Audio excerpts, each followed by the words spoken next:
కూటమి ప్రభుత్వ హయాంలో చౌక ధరల దుకాణాల్లో వేల కోట్ల రూపాయల అవినీతి జరుగుతోందని ఆరోపించారు ప్రొద్దుటూరు మాజీ ఎమ్మెల్యే రాచమల్లు శివప్రసాద్ రెడ్డి.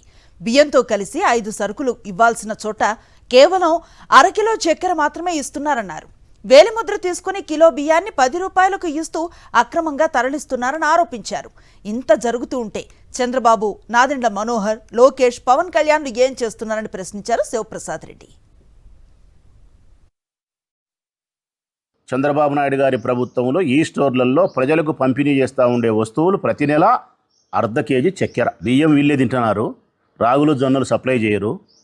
గోధుమ పిండి ఉరువే కనపడదు. ఇంకా కందిబ్యాలు అయితే కరువు. బియ్యం ఇస్తామంటున్నారు కానీ ప్రజలతో ఏలుగుడు తీసుకుంటున్నారు. కేజీ 10 రూపాయల చొప్పున కార్డులో 4 ఉంటే 20 కేజీలు వచ్చే 200 రూపాయలు. గోడౌన్ నుంచి స్టోర్కి కూడా బియ్యం రావు. అక్రమ రవాణా, బియ్యాన్ని మాఫియాగా రాజ్యం వెళ్తున్నారు. ప్రభుత్వం ఏం చేస్తుంది? ఆయన నాదెండ్ల మనోహర్ గారు ఏం చేస్తున్నారు? విజనరీ ఏం చేస్తున్నాడు? లేకపోతే సకల శాఖ మంత్రి నారా లోకేష్ బాబు గారు ఏం చేస్తున్నారు? అన్నిటికీ మించి సనాతని ఏం చేస్తుందో, వీళ్ళందరినీ మించినోడు మహాపతివ్రత శిరోమణి మా పొద్దుటూరు ఎమ్మెల్యే వరదరాజిరెడ్డి గారు.